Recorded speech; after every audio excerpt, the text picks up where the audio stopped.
ನಮಸ್ಕಾರ ಸ್ನೇಹಿತರೆ, ಶ್ರೀ ಕೃಷ್ಣ ಸಂದೇಶ ನಮ್ಮ ರೀಲ್ಸ್ ಯೂಟ್ಯೂಬ್ ಚಾನೆಲ್ಗೆ ನಿಮಗೆಲ್ಲರಿಗೂ ಸ್ವಾಗತ.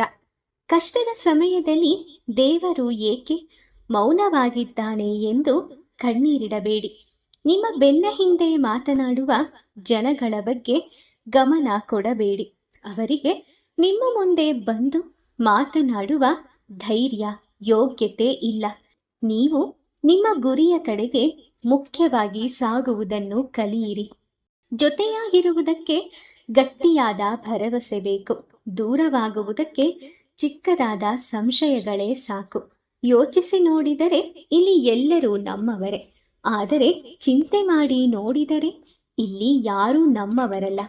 ನಿಮ್ಮ ಬೆನ್ನ ಹಿಂದೆ ಮಾತನಾಡುವ ಜನಗಳ ಬಗ್ಗೆ ಗಮನ ಕೊಡಬೇಡಿ. ತನ್ನ ಬಗ್ಗೆ ಬೇರೆಯವರು ಏನು ಬೇಕಾದರೂ ಯೋಚಿಸಲಿ, ನಾನು ಆ ಬಗ್ಗೆ ಸ್ವಲ್ಪವೂ ತಲೆ ಕೆಡಿಸಿಕೊಳ್ಳುವುದಿಲ್ಲ ಎಂದು ಯಾರು ಅಂದುಕೊಳ್ಳುತ್ತಾರೋ ಅವರೇ ಈ ಜಗತ್ತಿನಲ್ಲಿ ಅಸಾಮಾನ್ಯವಾದದ್ದನ್ನು ಸಾಧಿಸುತ್ತಾರೆ. ನಿಮ್ಮ ಕುರಿತು ಬೇರೆಯವರು ಏನನ್ನೇ ಯೋಚಿಸಲಿ, ಅದಕ್ಕೆ ನೀವು ಚಿಂತಿಸುವ ಅಗತ್ಯವಿಲ್ಲ. ಜನಗಳು ನಿಮ್ಮ ಸ್ಥಾನಮಾನವನ್ನು ನೋಡಿ ನಿಮ್ಮ ಬಗೆಗಿನ ಅಭಿಪ್ರಾಯವನ್ನು ಬದಲಾಯಿಸುತ್ತಾರೆ. ನೀವು ಒಳ್ಳೆಯ ಸ್ಥಾನದಲ್ಲಿದ್ದರೆ ನಿಮ್ಮ ತಪ್ಪುಗಳೆಲ್ಲವನ್ನು ಮನ್ನಿಸುತ್ತಾರೆ. ಇಲ್ಲದಿದ್ದರೆ ಅವರೇ ನಿಮ್ಮ ಬಗ್ಗೆ ಕೆಟ್ಟದಾಗಿ ಮಾತನಾಡುತ್ತಾರೆ. ಹೀಗಾಗಿ ಜನರ ಅಭಿಪ್ರಾಯದ ಬಗ್ಗೆ ಬಹಳ ಮಹತ್ವ ಕೊಡಬೇಕಾಗಿಲ್ಲ. ಒಳ್ಳೆಯ ಸಂಬಂಧ ಎರಡು ಉತ್ತಮ ವ್ಯಕ್ತಿಗಳ ನಡುವೆ ಮಾತ್ರ ಏರ್ಪಡುತ್ತದೆ ಎಂದು ಭಾವಿಸಬೇಕಿಲ್ಲ. ಇಬ್ಬರು ತಮ್ಮ ನ್ಯೂನ್ಯತೆಗಳನ್ನು ಅರಿತು ಅದನ್ನು ಒಪ್ಪಿಕೊಂಡು ಪರಸ್ಪರ ಗೌರವ, ಪ್ರೀತಿ, ವಿಶ್ವಾಸದಿಂದ ಇರುವುದರಿಂದ ಅಂತಹ ಸಂಬಂಧವನ್ನು ಕಟ್ಟಿಕೊಳ್ಳಬಹುದು. ಈ ಜಗತ್ತು ಅವಶ್ಯಕತೆಗಳ ನಿಯಮದಿಂದ ನಡೆಯುತ್ತಿದೆ. ಚಳಿಗಾಲದಲ್ಲಿ ಯಾವ ಸೂರ್ಯನ ನಿರೀಕ್ಷೆ ಇರುತ್ತದೆಯೋ ಅದೇ ಸೂರ್ಯನಿಗೆ ಬೇಸಿಗೆ ಕಾಲದಲ್ಲಿ ತಿರಸ್ಕಾರವೂ ಇರುತ್ತದೆ. ಹಾಗೆ ನಿಮಗೆ ಮೌಲ್ಯ ಸಿಗುವುದು ನಿಮ್ಮ ಅವಶ್ಯಕತೆ ಇದ್ದಾಗ ಮಾತ್ರ.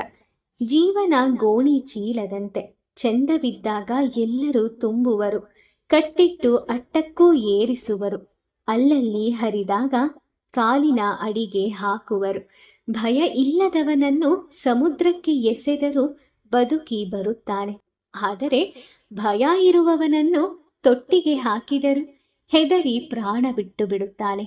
ಮನಸ್ಸಿನಲ್ಲಿರುವ ಭಯವನ್ನು ಮೊದಲು ಕಿತ್ತೆಸೆಯಬೇಕು. ಕೇವಲ ದೇವರನ್ನು ಪೂಜಿಸುವುದರಿಂದ ಪುಣ್ಯ ಲಭಿಸುವುದಿಲ್ಲ. ಉತ್ತಮ ಬುದ್ಧಿ, ಉತ್ತಮ ಯೋಚನೆ, ಉತ್ತಮವಾದ ಕೆಲಸ, ಉತ್ತಮವಾದ ಮಾತುಗಳು, ಉತ್ತಮ ವರ್ತನೆ, ಕರುಣೆ, ಅಹಿಂಸೆಯಿಂದ ಪುಣ್ಯ ದೊರೆಯುತ್ತದೆ. ಮುಂಬರುವ ಜನ್ಮಕ್ಕೆ ಈ ಜನ್ಮವೇ ಬುನಾದಿಯಾಗುತ್ತದೆ. ಈ ಪ್ರಪಂಚದಲ್ಲಿ ಒಳ್ಳೆಯತನ ನಿನ್ನಲ್ಲಿ ಇದ್ದರೆ ಸಮಯ ಬಂದಾಗ ಮಾತ್ರ ಇನ್ನೊಬ್ಬರಿಗೆ ಖರ್ಚು ಮಾಡು. ಸಿಕ್ಕವರಿಗೆಲ್ಲ ನಿನ್ನ ಒಳ್ಳೆತನವನ್ನು ಖರ್ಚು ಮಾಡಿದರೆ ನೋವು ಸಿಗುವುದೇ ಖಚಿತ. ಮನುಷ್ಯ ಮುಹೂರ್ತ ಇಲ್ಲದೆ ಹುಟ್ಟುತ್ತಾನೆ ಹಾಗೂ ಮುಹೂರ್ತ ಇಲ್ಲದೆಯೇ ಸಾಯುತ್ತಾನೆ ಕೂಡ. ಆದರೂ ಜೀವನ ಪೂರ್ತಿ ಮುಹೂರ್ತದ ಹಿಂದೆಯೇ ಬಿದ್ದು ಒದ್ದಾಡುತ್ತಾನೆ.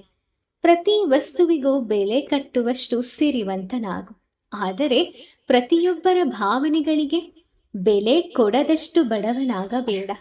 ಯಾವುದೇ ಒಳ್ಳೆಯ ಕಾರ್ಯವಾಗಲಿ ಪ್ರಯತ್ನ ನಿರಂತರವಾಗಿ ಇದ್ದರೆ ಹಣೆಬರಹವೂ ಕೂಡ ಶಿರವಾಗುತ್ತದೆ. ಕ್ಷಮಿಸುವುದು ಬೇರೆಯವರನ್ನು ಮಾತ್ರ ಅಂದುಕೊಳ್ಳುತ್ತೇವೆ. ನಮ್ಮ ತಪ್ಪುಗಳನ್ನು ಕೂಡ ಒಪ್ಪಿಕೊಂಡು ಕ್ಷಮಿಸಿಕೊಳ್ಳುತ್ತಾ ಕ್ರಮಿಸುವುದು ಸರಿಯಾದ ಕ್ರಮವೇ ಆಗಿದೆ. ನಿನ್ನ ಪರಿಸ್ಥಿತಿ ಕೆಟ್ಟು ಹೋದಾಗ ಸಮಯ ಮತ್ತು ದೇವರನ್ನು ಬಲವಾಗಿ ನಂಬು. ಏಕೆಂದರೆ ಸಮಯಕ್ಕೆ ಕಲ್ಲಿದ್ದಲನ್ನು ವಜ್ರವನ್ನಾಗಿ ಪರಿವರ್ತಿಸುವ ಶಕ್ತಿ ಇದೆ. ಪರಮಾತ್ಮನಿಗೆ ಭಿಕ್ಷುಕನನ್ನು ಕೂಡ ರಾಜನನ್ನಾಗಿ ಮಾಡುವ ಶಕ್ತಿ ಇದೆ. ಇಲ್ಲಿ ಭಯಪಟ್ಟು ಕುಳಿತುಕೊಂಡರೆ ಬದುಕುವುದು ಅಸಾಧ್ಯ. ತಪ್ಪೋ ಸರಿಯೋ ಹೆಜ್ಜೆ ಹಾಕಿ ನೋಡಬೇಕು. ಗೆದ್ದರೆ ಮುಂದಕ್ಕೆ ನಡೆಸುತ್ತದೆ, ಸೋತರೆ ಮುಂದೆ ನೀನು ಏನು ಮಾಡಬೇಕೆಂದು ಕಲಿಸುತ್ತದೆ. ಮನುಷ್ಯ ಎಷ್ಟೇ ಜಾಣನಾಗಿದ್ದರೂ ನಾಳೆಯ ದಿನ ಹೇಗಿರುತ್ತದೆ ಎಂಬುದನ್ನ ತಿಳಿಯಲಾರದಂತಹ ದಡ್ಡನೆಯಾಗಿರುತ್ತಾನೆ. ಅವರವರು ಮಾಡಿದ್ದನ್ನು ಅವರವರೇ ಅನುಭವಿಸುತ್ತಾರೆ. ಅದು ಒಳಿತಾಗಲಿ ಕೆಡುಕಾಗಲಿ ನಾವು ಯಾರಿಗೂ ಏನೂ ಬಗೆಯದೆ ಸುಮ್ಮನೆ ಇದ್ದು ಕಾದು ನೋಡಬೇಕಷ್ಟೆ. ತಾನು ಯಾರಿಗೂ ಅನಿವಾರ್ಯವಲ್ಲವೆಂದು ಗೊತ್ತಾದಾಗ ಮನುಷ್ಯನ ಅಹಂಕಾರ ತಾನಾಗಿಯೇ ಕಡಿಮೆಯಾಗುತ್ತದೆ. ಇಡೀ ವಿಶ್ವವೇ ನಿನ್ನ ವಿರುದ್ಧ ನಿಂತರೂ ನೀನೊಬ್ಬನೇ ನಿಲ್ಲುವ ಧೈರ್ಯ ನಿನ್ನಲ್ಲಿರಲಿ. 4 ಜನಕ್ಕೆ ಸಹಾಯ ಮಾಡುವ ಗುಣ ನಿನ್ನಲ್ಲಿದ್ದರೆ ನೀನು ಯಾವ ದೇವಾಲಯಕ್ಕೂ ಹೋಗಬೇಕಾದ ಅವಶ್ಯಕತೆ ಇಲ್ಲ. ದೇವರೇ ನಿನ್ನನ್ನು ಹುಡುಕುತ್ತಾ ನಿನ್ನ ಮನೆಗೆ ಬರುವನು.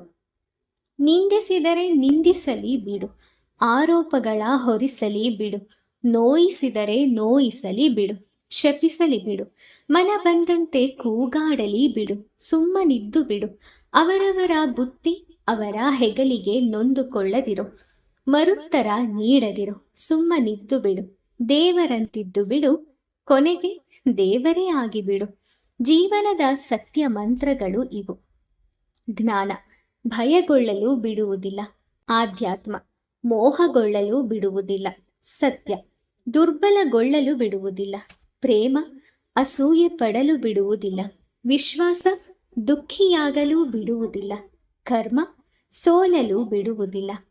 ಜನರು ನಮ್ಮನ್ನು ಎಷ್ಟೇ ತುಡಿದರೂ ಪರವಾಗಿಲ್ಲ, ಆ ಭಗವಂತ ಹರಿ ಮೇಲೆತ್ತಲು ಸದಾ ಸಿದ್ಧನಾಗಿರುತ್ತಾನೆ ಎಂಬಂತಹ ನಂಬಿಕೆ ಇದ್ದರೆ ಸಾಕು. ಅನುಮಾನ ತಪ್ಪಾಗಬಹುದು, ಅನುಭವಗಳು ಎಂದಿಗೂ ತಪ್ಪಾಗುವುದಿಲ್ಲ.